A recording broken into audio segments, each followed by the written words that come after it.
কিরে আজ রাত তোকে নামালো যে, বাড়িতে কেউ আসবে নাকি? হ্যাঁ রে, আমার তো সেরকমই মনে হচ্ছে।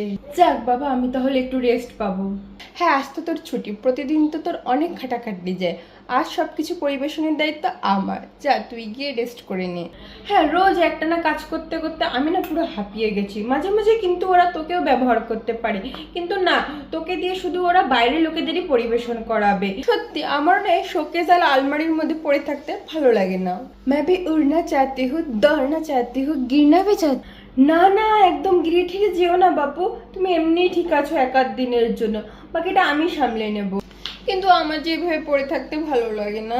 শোনো, তুমি তো খুব সেনসিটিভ, তাই তোমার যত্ন বেশি। রোজকার এই ঘষা মাজা, এক টেবিলে চাপাচাপি করে থাকা, একজনের উপরে আরেকজন উঠে বসা, এগুলো তুমি সহ্য করতে পারবে না।